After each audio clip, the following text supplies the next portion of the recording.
नमस्ते फ्रेंड्स, आप सब कैसे हो। आई होप कि आप सब ठीक होंगे, स्वस्थ और मस्त होंगे। आज का टॉपिक है आपका नाम क्या है, तुम्हारा नाम क्या है, तेरा नाम क्या है. எல்லாத்துக்குமே ஒரே அர்த்தம் தான். ஆப்கான்றது ரொம்பவே மரியாதையா சொல்றது. தும்ஹாரா நாம் அப்படின்றது, தும்ஹாரா நாம் கியா ஹே அப்படிங்கிறது வந்து மரியாதை குறைவான பேச்சு கிடையாது, கொஞ்சம் மரியாதை கம்மி, அவ்வளோதான். தேரா நாம் கியா ஹே அப்படின்றது சுத்தமாகவே மரியாதை கொடுக்குற மாதிரி வார்த்தைகளே கிடையாது. நம்மளுக்குள்ள ஒரு ஏஜில் இருக்கிறவங்களோ இல்லை நான் என் பையனவோ இல்லை என் பொண்ணவோ அந்த மாதிரி பேசணுன்னா தேரா தூ தேரா நாம் கியா ஹே அப்படின்லாம் சொல்லலாம். நம்மளை விட சின்னவங்க அவங்கள சொல்லலாம். ஆப் கஹாं தக் படே ஹோ, தும் கஹாं தக் படே ஹோ, தூ கஹாं தக்கே படா ஹே அப்படின்றது பையனை குறிக்கிறது. தூ கஹாं தக் படி ஹே அப்படின்றது வந்து பொண்ணை குறிக்கிறது. ஆப் கஹாं தக் படே ஹோ அப்படின்னு காமனாக சொல்லலாம் ரெண்டு பேர்த்தையுமே. தும் கஹாं தக் படே ஹோன்றதும் காமனாக சொல்லலாம். இதுக்கு அர்த்தம் வந்து நீங்கள் என்ன படிச்சிருக்கீங்க, எது வரைக்கும் படிச்சிருக்கீங்க அப்படின்னு கேட்குறது.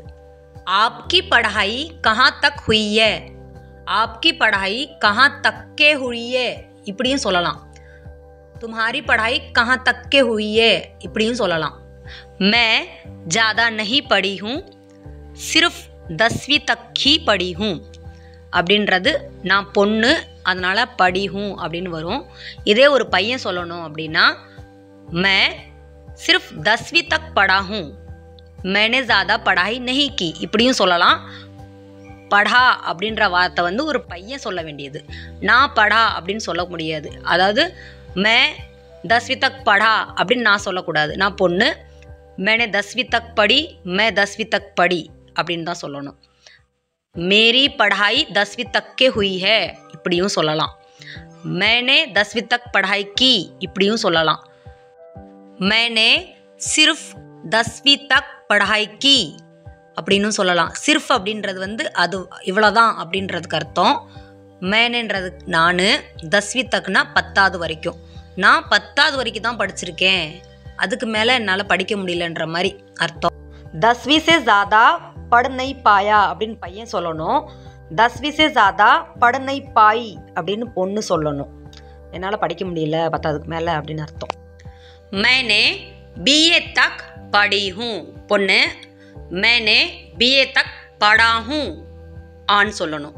பாய்ஸ் ஃபுல்லாக அப்படி தான் சொல்லணும், ஜென்ஸ் ஃபுல்லாக அப்படி தான் சொல்லணும். आप क्या कर रहे हो அப்படின்னு மரியாதையாக கேட்குறது. நீங்கள் என்ன செய்து கொண்டிருக்கிறீர்கள் அப்படின்னு சொல்லி. तू क्या कर रहा है, तुम क्या कर रहे हो, तू क्या कर रहा है அப்படின்னா பையனை கேட்குறது. तू क्या कर रही है அப்படின்னு பொண்ணை கேட்குறது. இப்போ நான் வந்து என் பொண்ணை கேட்கணும் அப்படின்னா तू क्या कर रही है நீ என்ன பண்ணுற அப்படின்னு பொண்ணை கேட்குறது. என் பையனை கேட்கணுன்னா तू क्या कर रहा है அப்படின்னு சொல்லி என் பையனை கேட்பேன். आप कहाँ जा रहे हो அப்படின்னு மரியாதையாக கேட்கணும். ஆண் பெண் ரெண்டு பேத்துக்குமே கேட்கலாம். நீங்கள் எங்கே போகிறீங்க அப்படின்னு கேட்குறது. கஹா ஜா ரஹா ஹே அப்படி அந்த ரஹா ஹே அப்படின்றத அந்த ஹ என்ற வார்த்தையை வந்து கொஞ்சம் சைலண்ட்டாக யூஸ் பண்ணணும். கஹா ஜா ரஹா ஹே தூ, தூ கஹா ஜா ரஹா ஹே இப்படி மாற்றி முன்னாடி பின்னாடி பேசிக்கிறலாம். அர்த்தம் அதுதான். எங்கே போகிற நீ அப்படின்னு பையனை கேட்குறது. கஹா ஜா ரஹி ஹே தூ, தூ கஹா ஜா ரஹி ஹே அந்த தூன்ற வார்த்தை நீன்னு அர்த்தம். அதனால் அது வந்து நான் எழுதலைன்னா கூட நீங்கள் வந்து பேசும்போது சேர்த்தே சொல்லிக்கோங்க, இல்லாட்டி அது சொல்ல தேவையில்ல.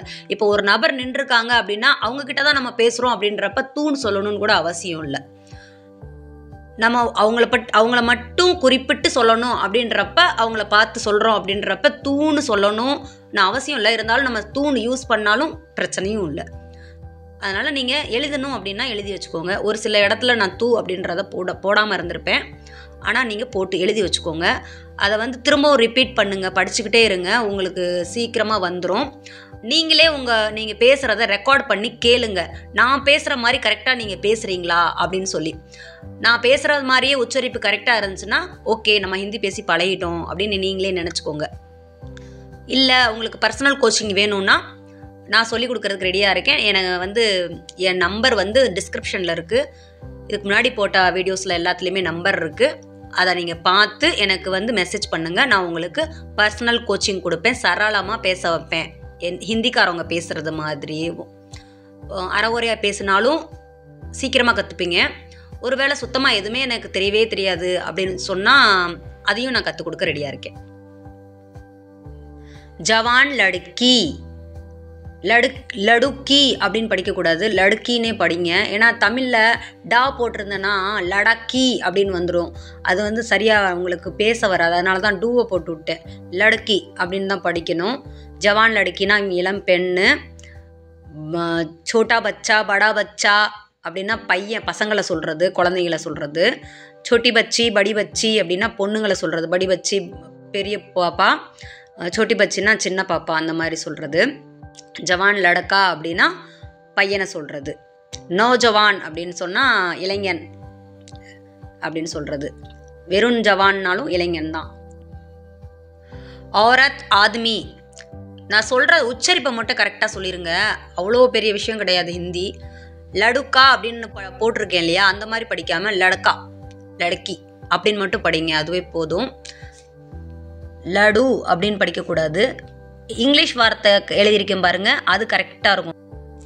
LADKA லடக்கா, லடுக்கி அப்படின்னு போட்டிருக்கேன் பாருங்க, அந்த மாதிரி தான் நீங்கள் படிக்கணும். தமிழில் வந்து டன்னு போட்டிருந்தா ல ட கா அப்படின்னு போட்டிருந்தா அதை நீங்கள் எப்படி படிப்பீங்க?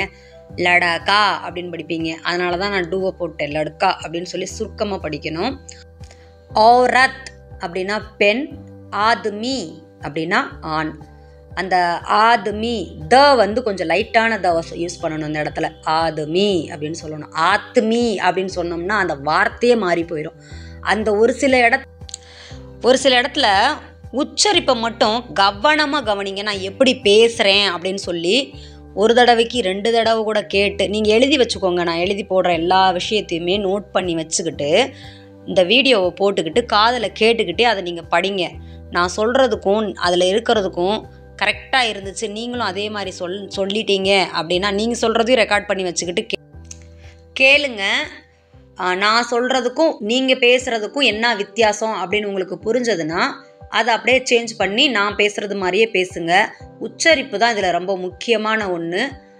அது வந்து நம்ம தமிழில் எழுதி வச்சு நம்ம படித்தோம் அப்படின்னா கொஞ்சம் பிழைகள் வரும். இங்கிலீஷில் எழுதி வச்சு படித்தோன்னா கொஞ்சம் பிழைகளை கம்மி பண்ணிக்கிறலாம். நம்ம உச்சரிப்பு நல்லா வரும். ஹிந்தி படிக்க தெரிஞ்சவங்க, எழுத தெரிஞ்சவங்களுக்கு உச்சரிப்பு ஓரளவுக்கு நல்லா வந்துடும். ஹிந்தி எழுத்துக்களை வந்து எழுதவும் படிக்கவும் தெரியாதவங்களுக்கு தான் கொஞ்சம் கஷ்டம். அதனால் இங்கிலீஷை வச்சு நீங்கள் மேனேஜ் பண்ணிக்கிறலாம். தமிழில் நான் எழுதி போடுவேன் எல்லா வீடியோஸ்லேயுமே. இருந்துட்டாலும் இங்கிலீஷில் படித்தா நம்மளுக்கு கொஞ்சம் சீக்கிரமாக புரிகிறதுக்கு நல்லாயிருக்கும், நம்ம உச்சரிப்பு நல்லாயிருக்கும். அதை மட்டும் கவனமாக நீங்கள் கவனித்து ப்ராக்டிஸ் பண்ணுங்கள், எழுதி வச்சுக்கோங்க. நோட் பண்ணி வச்சுக்கிட்டு நீங்கள் உங்கள் ரெக்கார்டவே திரும்ப திரும்ப கேளுங்க, நம்ம கரெக்டாக சொல்லியிருக்கோமா அப்படின்னு சொல்லிட்டு. அதே மாதிரி என் வீடியோவை பார்த்துக்கிட்டே நாம் சொல்கிறதுக்கும் அவங்க சொல்கிற உச்சரிப்பும் கரெக்டாக இருக்கா அப்படின்றத நீங்களே நோட் பண்ணிக்கோங்க. அது உங்களுக்கு நல்லா இருக்கும். உச்சரிப்பு தான் அதில் முக்கியம். अगर आपको इस वीडियो में कुछ भी समझ में आया हो हिंदी में शब्द, तो इस वीडियो को लाइक कीजिए, शेयर कीजिए अपने दोस्तों को, अपने फ्रेंड को, और कमेंट कीजिए आपको किस तरीके की वीडियो चाहिए, और सब्सक्राइब ज़रूर कीजिए. धन्यवाद. मिलते हैं अगली वीडियो में.